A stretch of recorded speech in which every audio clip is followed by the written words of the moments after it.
เมียเพิ่นจมมาให้พวกแบกไปเนาะอันนั้นน่ะเอ้าแล้วเอาไปนานสมาเฮ็ดจักซะ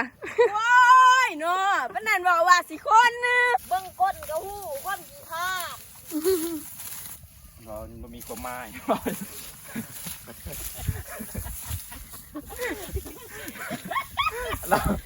เราอยากมามีความหมายพออันเอาสบายดีน้องทุกคนเนาะมื้อนี้ก็ออกมาหาบ่าวสู้อีกตอนแรกโอ้เห็นเพิ่นคนเขาอีทางโอ้เพิ่นเฮ็ดเวียก3คนพวกเพิ่นได้เด้อมีเที่ยงเพิ่น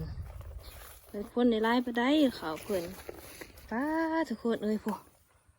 เขาเพิ่นเต็มกระลางเที่ยงแล้วได้เด้อพวกคนเขาคนหนามาเขาเพิ่นไล่ได้ทุกคนพวกเพิ่นเกี่ยวเอาเพิ่นบริตัดพวกทุกคนเอ้ยเห็นบ่เพิ่นคนเขาทางพวกกับเมียเพิ่นมาหาเพิ่นวันเสาร์นี่เพิ่นพิดกัน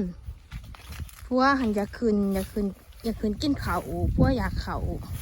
เมียว่าเกี่ยวนี่ก้อนเกี่ยวนี่ก้อนเมียว่าวันนี้ก็ออกมาเล่นน้ำเพิ่นอีกนี่เพิ่นคนเขานะดิมาเล่นน้ำเจ้าแมนดูเนาะคนเขาอันเดมึงเศร้าอันนี้เขาแท่นี้ปักลายมันทุกคนเลยพวกเราคนสิแหละแล้วยังไห้นะไห้เดียวไห้นั่นแหละพวกเราผิดกันมึงเศร้าเนี่ยเกี่ยวแล้วเซ้ยเนาะมาเล่นน้ำเจ้ามาหาเจ้าอีกมาเบิกเจ้าคนเขายังโบลายเนาะพี่จะได้บริพิษกันอีกแต่ว่าเหมือนเองบ่นี่แล้วคนเขาสิแหละเราบริพิษกันแล้วเด็กก็บอกคนล่ะคอยคนให้เราแบกโอ้คนให้พวกแบกเอ้าไปจะเรากำลังนั่งกำลังอ่านมาถ่ายคลิปพอสิหอดเนาะผู้เที่ยงไปไก่คนไปปลาไหลเพื่อนน่ะปลาดอกเอ้ยคำแล้วก็ยังมาอีไหนมาเล่นมันสวนแรกๆนี่แหละบรรยากาศดีนี่มันก็บริเดะทุกคนเลยแต่สิจมให้พวกแบกว่าบันพูดนั่นน่ะพูดนั่นน่ะเกี่ยวยืลุงปนา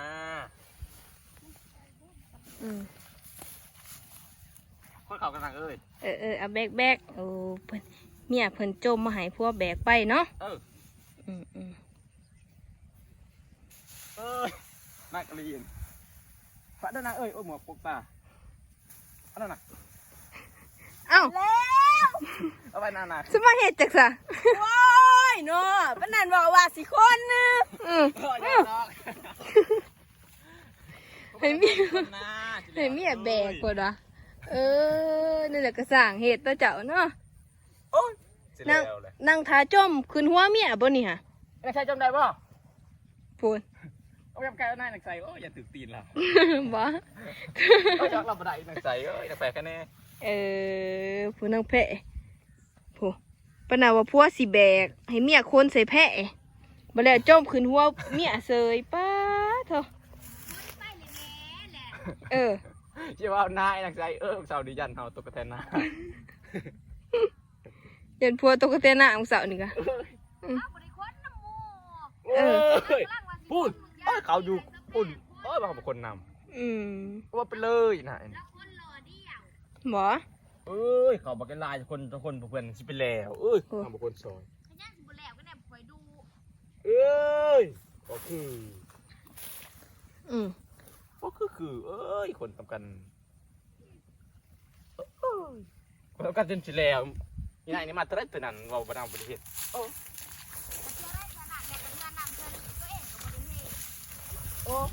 เบิ่งผู้ให้เมียแบกเมียแบกเขาทุกคนเลย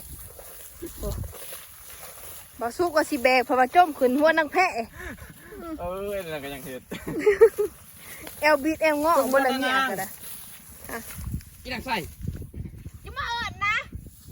ให้เขาได้ดีประเทศกันนี่มีราศีแดง เจ้าใหม่ก็ดีแล้วนะเฮ้ยเกือบเอง เบิ่ง เขามาสิเหียละ เอาไปเชียร์นะเอ้ย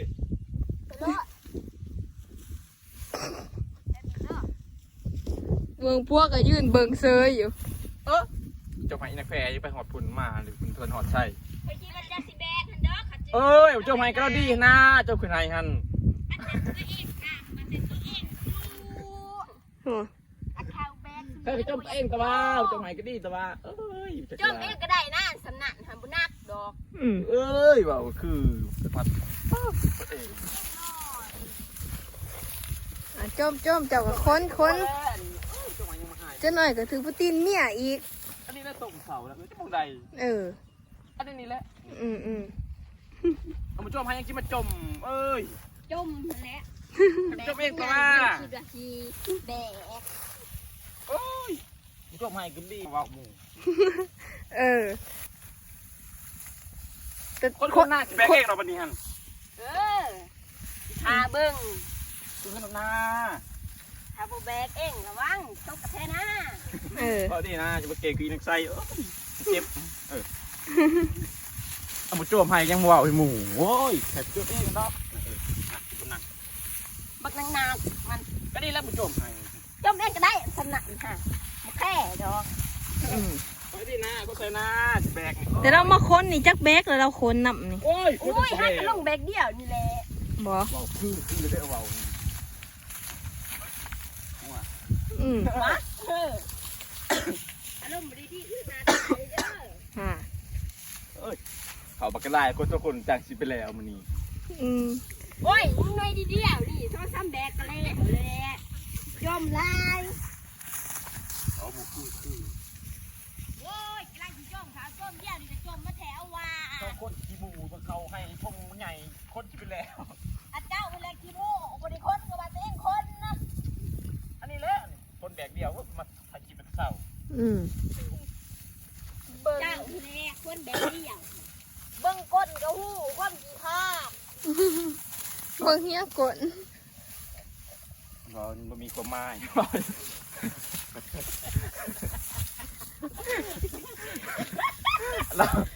เราอยากมามีความหมายพออันว้าวเราสละเราเราเป็นตาปากก็มีสีพอดี เปล่ามีเสียกพอดี อย่าว่านะ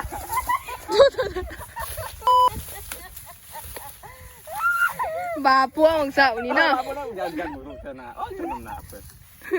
โอ้ยดีงามอย่าว่าอะไรนะเว้ยเอ้ย จะร้อยเจ้าที่ตกน้ำคือคอยหันอย่ามาหัวควัน เอ้ย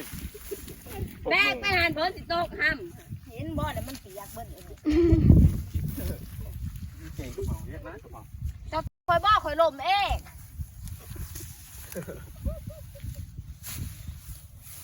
ต้นนะครับแบกเอกอะไรนะสับนี่ครับต้นนะครับ ไปไม่แบก แล้วมานะไอ้นายจะมาพายน้ำนะ แล้วกูมานาน่ะ ขอชิเมื่อแล้ว ไปเจ้าแบกเขาแบกน้ำ เจ้า เจ้า มาใส่แรงเฮ้ย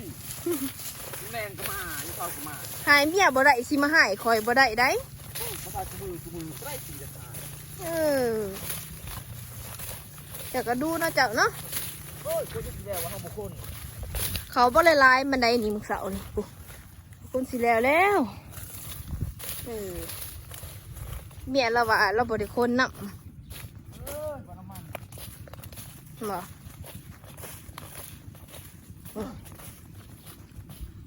่คนเขาเราก็ได้ลายแล้วได้เด้อคือสิได้ลายสอบอีดอกเนาะบ่มือได้สิพลบอกนี่เด้อสิมากินต้มเป็ดน้ำเพิ่นได้ลายได้ทุกคนเลยเขาเพิ่นสิเต็มกระลางเที่ยงล่ะ โอ้ยปลาน้ำมันนี่นักใส่นอนตะมูมเห็ดเบียดง่าย บ่ เอ้ยเขาไปกลายคนจะคนชิไปแล้ว อืม เอาคือ พิดกันอยู่คู่มืออันนี้ก็ได้นอนนํกันอยู่บ่ โอ้เสียงนอนน เมียเจ้าบ่อยากนอนนํ ำเข้าเลย เฮ้คือได้ยินเราบอกว่าบ่อยากนอนนํเจ้าบ่มีอารมณ์แล้วเมียเจ้าว่า คือเนาะ บ่ยังบ่แลงนอนกอดเลยเนาะ เอ้ยจะวาวน้ำมัน อืม ที่จะสั่งเดี๋ยวสมาใช่นะ อืม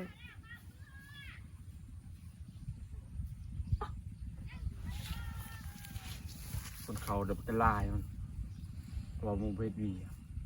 จะสั่ง จะคนค่ะ โอ้ยคนบักกะลายคนไล่ก็เปิดดอก บ่ เอ้ย อืม คนบักกะลายมันวาวในกอกปื้ห้องเพชรวีอย่างนั่งเขาเดียวกับบุได้ อืม จะสั่ง บ่แม่นเจ้าบ่เฮ็ดการบ้านให้เราบ่จักเราหาย โอ้ยอย่ามาทำนะ สิไปใช้หรอบัดนี้ หายมันเล่นหัวห้องเพชรวี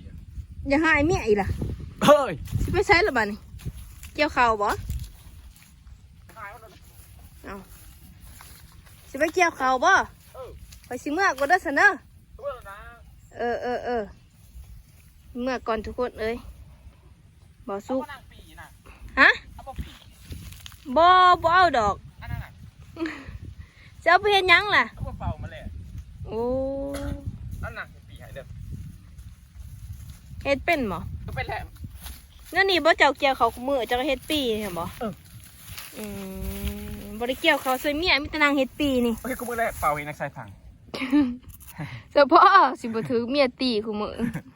ก็ปริญญาดอกสำนักทำไปอยู่อันนั้นนะ ว่าเจ้าตีแล้วขึ้นนี่บ่ โอ้สุนันจีวียา อืม เอาปีเมื่อนั่งเด้อ อืมแต่ข่อยเอาปีเมื่อเจ้า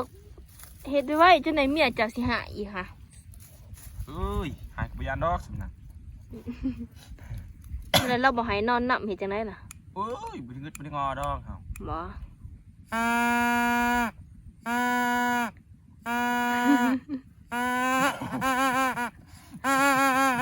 โอ้โหเนาะตอนนี้คุมื้อแล้วเนาะนั่นนี่เนาะเฉพาะเราจะอยากหาย เดี๋ยวจะโดมานะ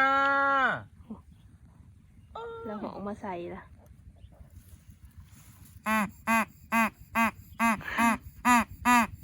อันน่ะ บ่จะเป่าล่ะ เอ้ยไม่น่ะเอาอันนี้เลยเห็ดนะเอ้ย อืม เอาต้นเขาลำเขาไปแล้วเห็ด อืม น้ำเงินนั่งเด้อ คอยสิเมื่ออะไรได้นี่ เอาปีนะ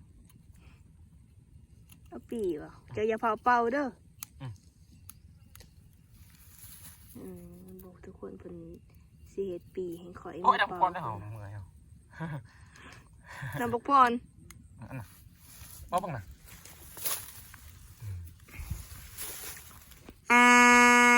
เอาคักเนาะอันนั่งแป้นนั่งสวบ ฮะ แป้นนั่งสวบแป้นเสียงปีนั่งจะหยอกย่างอัน โอ้ ย่างนะ เมื่อหน้าก็เด้อ แป้นจริงยังบ่ถือ